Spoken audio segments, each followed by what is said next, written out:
du forum sur la gouvernance de l'Internet en remerciant tous les partenaires qui ont rendu cet événement possible. Merci à l'AFNIC, merci à l'ARCEP, à Google, à l'ICANN, à l'Internet Society, à Réussir en .fr, Cap Digital, CFS+, le Conseil national du numérique, le domaine humain numérique du DIM STCN de la région Île-de-France, l'IREST, l'IRDA, l'Université Paris 13, Renaissance numérique, l'Université Sorbonne Nouvelle et Webforce 3 que vous pouvez applaudir une nouvelle fois. Ça va nous faire un peu travailler. Et je vais demander à... On va procéder à la synthèse, la restitution. On fera la photo après, Sébastien. Vous avez tous vos feuilles de couleur? Et toutes? Ouais. Je vais demander à Laurent Bloch, qui animait ce matin l'atelier consacré à la géopolitique de l'Internet, de venir nous rejoindre s'il est là, Laurent. Et la parole est à vous. En 1 minute, les 2 ou 3 points forts de l'atelier de ce matin. Bonjour. Alors, la conjoncture internationale a favorisé l'atelier sur la géopolitique de l'Internet. On a fait le plein de la salle.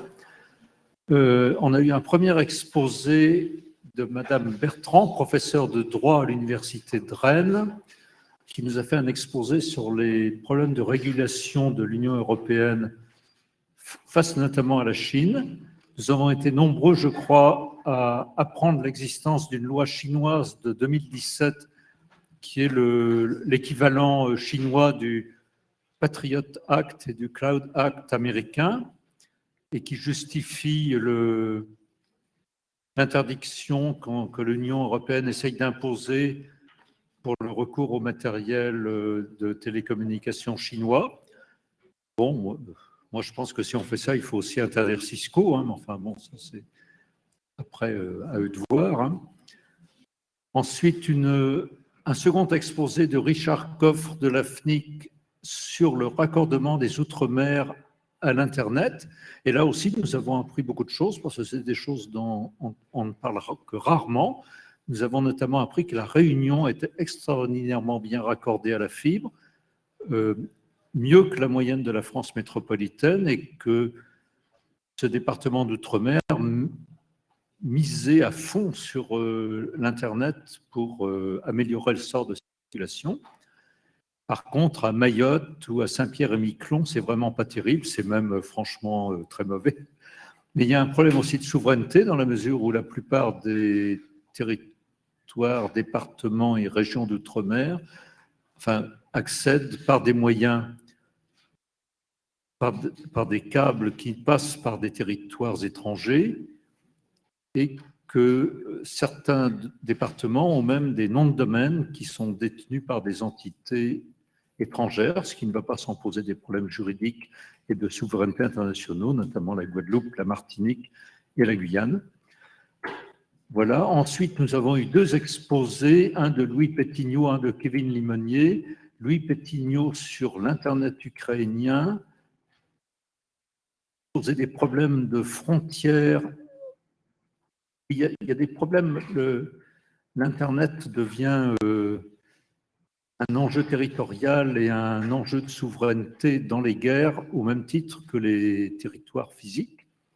Et je retiendrai juste cette vidéo d'un citoyen ukrainien de Kherson, je crois, qui disait « On n'a plus d'eau, on n'a plus d'électricité, on n'a plus à manger, on n'a plus à boire, on n'a plus l'Internet, mais on n'a plus de Russes. » Il avait l'air quand même assez content malgré toutes ces carences. Voilà, et ça aussi, c'était des choses qu'on ne connaît pas trop. Et Kevin Limonier nous a fait un exposé sur l'Internet russe et ses mouvements et ses modifications dans les périodes récentes.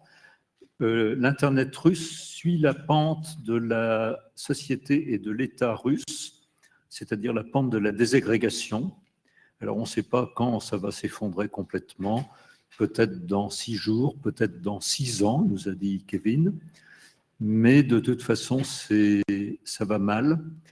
Et là aussi, on voit, plus aucun conflit ne peut faire abstraction de l'Internet maintenant. C'est aussi important que le contrôle des chemins de fer, que le contrôle des territoires, que le contrôle de l'espace aérien. Voilà, c'était passionnant, c'était surtout destiné à chaque orateur avait une dizaine de minutes, donc avec ça, on ne pouvait pas épuiser le sujet.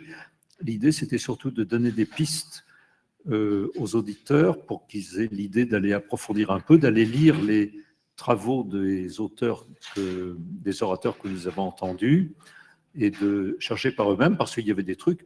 Moi, cette loi chinoise de 2017, je vais aller regarder de plus près, parce que ça a l'air important, mais bon, si j'étais un opérateur, moi je vous le dis tout de suite, je ne suis pas payé, je n'ai pas d'action chez eux, mais le matériel que je prendrais, c'est Huawei, il n'y a pas à hésiter, parce que Cisco, c'est vraiment de la camelote et ils ont 5 ans de retard, et les autres, ils n'existent plus.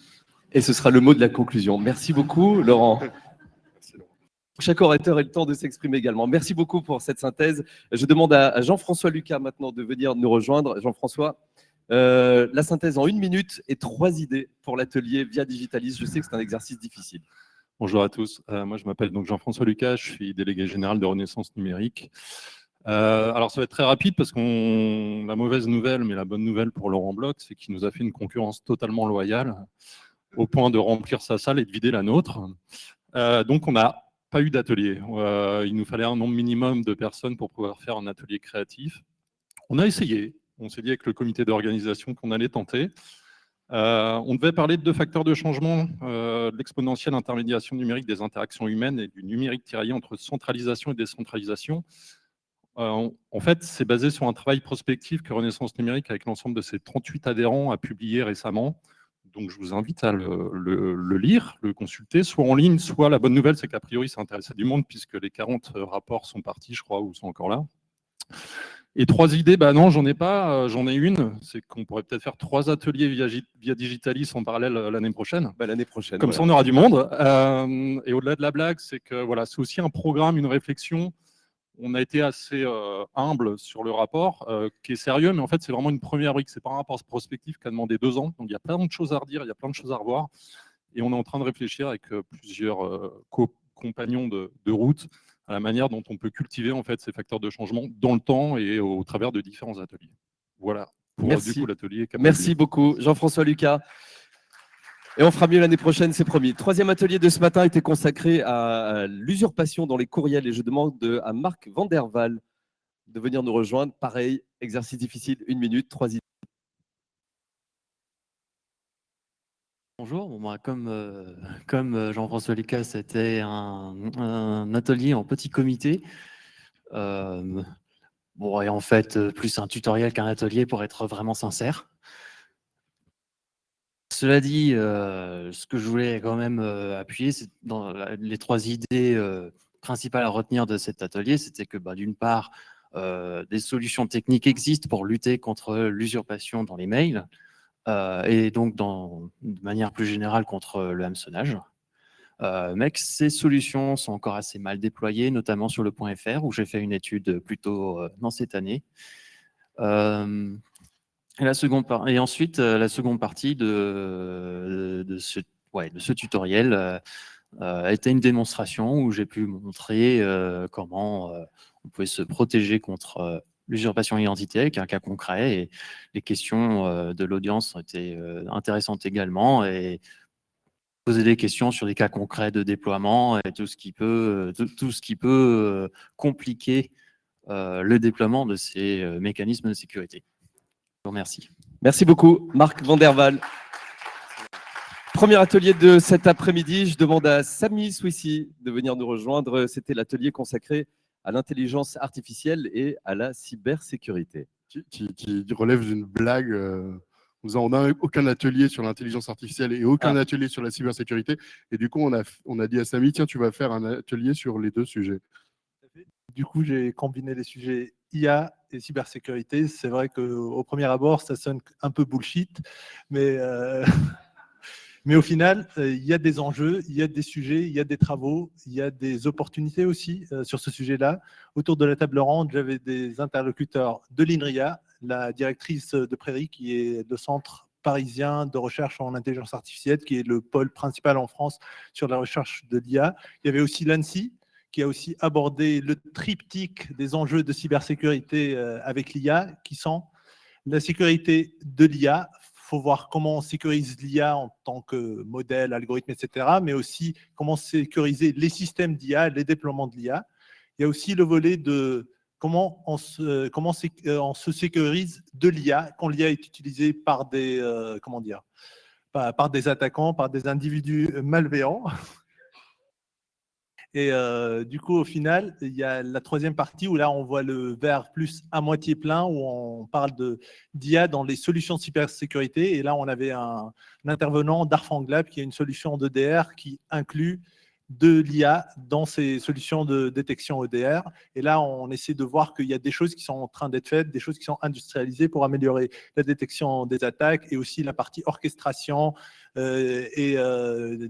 orchestration et automatisation de réponse aux incidents. Et au final, il y avait un intervenant de la CNIL qui a abordé le volet données personnelles et sécurité de données dans le cadre de l'IA. Et ça rajoute une couche de complexité, mais derrière, il y a des travaux en cours. Il y a même un pôle IA qui a été mis en place au niveau de la CNIL pour traiter de ces sujets-là. Du coup, au-delà du volet qui peut sonner bullshit, il y a du boulot. Et bon courage à nous. Merci beaucoup, Samy Swissy, pour cette synthèse très rapide. Merci, Samy. Je crois que Pierre Bonis est arrivé. Pierre Bonis, alors, c'était l'atelier consacré cet après-midi à la fragmentation et la privatisation d'Internet. Pierre, je sais que ça va être un exercice très difficile. C'est 1 minute et 3 idées. D'autant plus que, pour tout vous dire sur le comité, on a eu une galère avec des étudiants qui devaient venir faire les rapports en principe. Donc, en fait, c'est une surprise pour les animateurs des ateliers. Bon courage. Merci bien. Donc, 1 minute, 3 idées. 3 idées qui ont été abordées. Sur les aspects infrastructure, protocole de base, etc. Une des fortes qui a été évoquée, c'est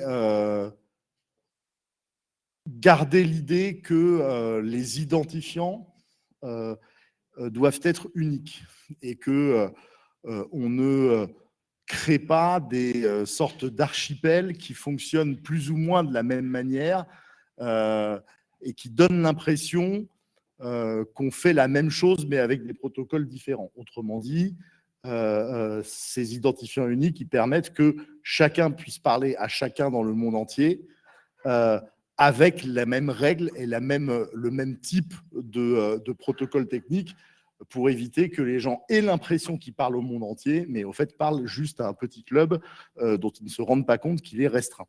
Premier élément. Deuxième élément, une réflexion à continuer à poursuivre sur ce qu'on entend par fragmentation, uniquement pour le plaisir de faire un, que sais-je, ou un dossier de référence, mais parce que de nombreux intervenants dans la salle et parmi les intervenants invités ont fait remarquer que cette notion ne voulait pas du tout dire la même chose en fonction du point de vue qu'on avait, justement, protocole de base ou relations internationales, etc. Et que donc on risquait de ne pas atteindre les objectifs que l'on voulait atteindre quand on dit qu'on est contre la fragmentation. Est-ce que ça veut dire qu'on est contre la souveraineté ou est-ce que ça veut dire qu'on est pour l'unicité des protocoles, par exemple? Donc il y a quand même un travail encore à faire pour se mettre tous d'accord sur les différents types de fragmentation. Peut-être certaines sont souhaitables, mais en tout cas, il ne faut pas tout mettre dans le même sac. Troisième idée, c'est quels sont les différents scénarios de fragmentation. Je sais que j'ai largement dépassé la minute, mais pardon. Quels sont les différents scénarios de fragmentation? Et là-dessus, notamment, Francesca Musiani nous a détaillé, enfin nous a présenté les différents scénarios qui ont été proposés au Parlement européen et comment ces scénarios de fragmentation en fait doivent être regardés en fonction des effets de bord des régulations. Donc, troisième point d'intention, les régulations, en règle générale, c'est ni bon ni mauvais. C'est comme la technique, hein, au fond, c'est des outils, les régulations. Mais il faut bien regarder quel est l'impact de ces régulations sur la fragmentation et si on peut avoir des objectifs parfaitement louables de maintien de l'ordre public, de développement de la souveraineté, etc., etc., il faut quand même avoir une attention un peu particulière, et notamment dans l'espace européen. C'est ce que moi j'en ai retenu en tout cas. J'ai le privilège de faire la synthèse, donc peut-être que je tords la chose un petit peu, mais il faut faire attention à ce que l'atteinte de ces objectifs ne se fasse pas au détriment de la base commune qui est la nôtre, c'est-à-dire un Internet libre, ouvert et qui fonctionne à peu près de la même manière dans tous les pays du monde, en tout cas ce qui est souhaitable. Voilà à peu près pour les 3 idées. Il y avait plein d'autres choses qui ont été faites. 4e idée, puisqu'on en avait 3, mais j'en mets une 4e. On a été très en retard. Je m'en excuse. Et moi, je retiens comme leçon que peut-être, à l'avenir, il faudra qu'on fasse des temps plus longs pour les ateliers, parce que ce dont on se rend compte, c'est que la partie d'interaction met une bonne dizaine de minutes à démarrer. Et quand elle a démarré, on dit c'est fini. Donc c'était un peu frustrant. Voilà, merci beaucoup et bonne continuation. Merci beaucoup, Pierre Bonis. Et pour conclure, je vais demander à Julien Rossi de venir nous rejoindre. Julien qui animait cet après-midi l'atelier consacré au futur des adtech et de la vie privée. Julien, la parole est à vous. Bonjour. Alors effectivement, comme ça a été dit, je découvre ce rôle de rapporteur. Donc je pense, je ne sais pas combien des panélistes sont dans la salle, n'hésitez pas à m'interrompre et à me couper si vous estimez que je ne reflète pas de manière fidèle des propositions que vous auriez été en mesure de soutenir. Alors, première chose, très rapidement quand même sur la tech. Donc la technologie de publicité, il y a de très très nombreux acteurs très différents. Vous vous en rendez compte très facilement si vous prenez le temps de vous amuser sur un bandeau cookie, à cliquer sur paramétrer et à voir la liste des partenaires affichés de certains sites. Il peut y en avoir jusqu'à plusieurs centaines.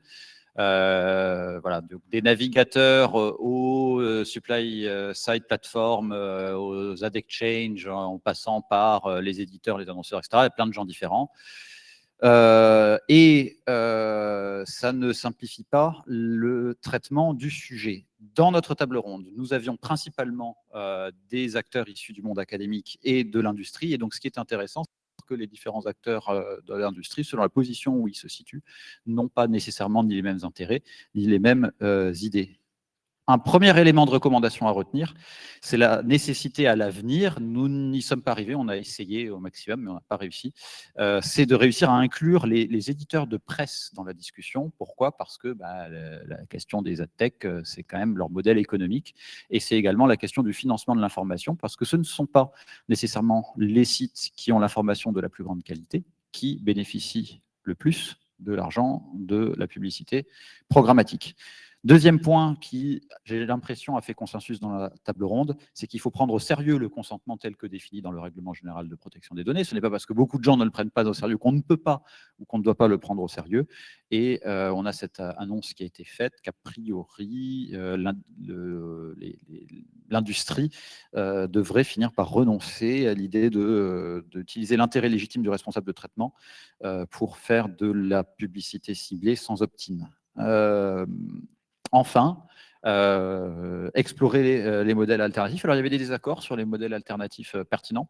Est-ce que la publicité contextuelle, ça peut marcher ou pas ? Est-ce que les publicitaires accepteront de repasser à du contextuel ou pas ? Est-ce que les traitements on-device peuvent permettre de résoudre au moins une partie du problème ou pas? Est-ce que la suppression des cookies tiers, c'est une bonne idée ou pas? Donc là-dessus, il n'y a plutôt pas... Donc voilà, c'est une recommandation, peut-être qu'il n'en est pas une, mais c'est pour dire qu'il y a encore pas mal de réflexions à avoir sur l'exploration des modèles alternatifs et que ça pourra donner lieu à de multiples ateliers à l'avenir. Voilà, on continuera à avoir du travail. Merci beaucoup, Julien Rossi. Et je crois que le message est passé, Nicolas.